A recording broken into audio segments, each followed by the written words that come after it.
Salut à tous, aujourd'hui on se retrouve pour prendre en main une batterie de la marque Novo d'une capacité de 20 000 mAh.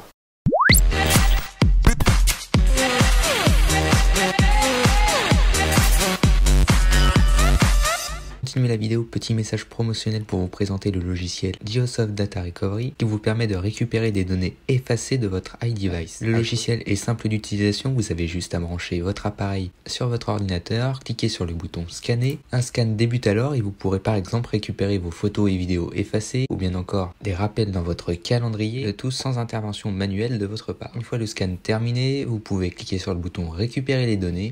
Pour en savoir plus, tous les liens sont dans la description de la vidéo. Comme dit précédemment, on se retrouve pour prendre en main la batterie Powerbank de Novo d'une capacité de 20 000 mAh qui vous permet de recharger environ 5 fois votre iPhone X, 4,5 fois votre Samsung Galaxy S8 ou bien encore presque 1,5 fois votre iPad Pro. On va donc déballer le produit tout de suite et voir les différentes connectiques offertes par la batterie. Tout d'abord, la face avant, on retrouve la batterie en surbrillance avec le logo de la marque Novo sur le dessus. Sur le côté, rien de spécial si ce n'est le rebord de la batterie. Et enfin, à l'arrière, quelques spécifications concernant les différentes connectiques de la batterie. On nous indique d'ailleurs ici les capacités de recharge moyenne sur différents appareils actuels, donc ici l'iPhone X, le Samsung S9 ou bien encore l'iPad Pro. On va déballer la batterie tout de suite afin de voir à quoi elle ressemble.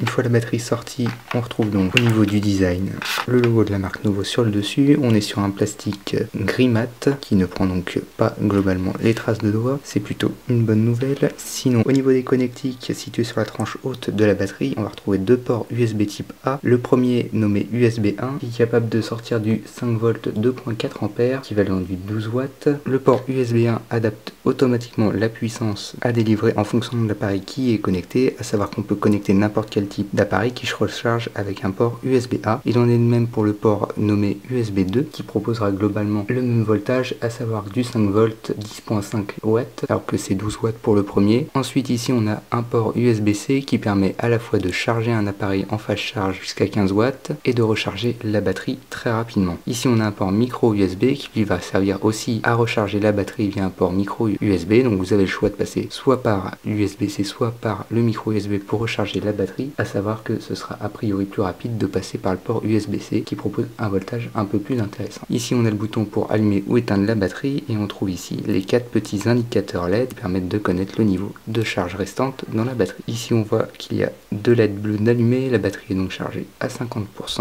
À l'intérieur de la boîte on trouve aussi une petite notice d'utilisation, à savoir que l'un des grands avantages de cette batterie c'est qu'avec le port USB-C et les deux ports USB-A, on pourra venir recharger en simultané jusqu'à 3 appareils. Le port micro USB étant réservé à la recharge, il s'agit juste d'une entrée permettant de recharger la batterie. Le port USB-C lui peut faire à la fois entrée et sortie et les deux ports USB ici sont uniquement en sortie. Et enfin, élément intéressant, un câble USB vers micro USB ou USB-C est fourni avec la batterie, cela permet de la recharger. On a donc le choix, on a un embout USB type C et juste en dessous de celui-ci, on a un port micro USB. Il faudra donc venir recharger la batterie soit avec le port micro USB ou bien si on le souhaite en venant recharger la batterie via le port USB-C. Notez que le câble peut aussi être utilisé dans l'autre sens pour recharger votre smartphone, soit en micro USB, soit en USB-C, en venant brancher le câble sur un port USB type A. Concernant les iPhones, l'adaptateur Lightning n'est pas fourni. Il faudra penser quand vous prenez la batterie avec vous, à bien avoir un câble de recharge Lightning dans votre sac. Ici, on va faire le test avec un iPhone XS afin de constater que la recharge est bien fonctionnelle. On va commencer par venir brancher notre câble Lightning sur un des ports USB de la batterie. Ici, la batterie détecte bien que l'on vient de connecter un câble. Elle alimente donc l'iPhone juste ici via le port Lightning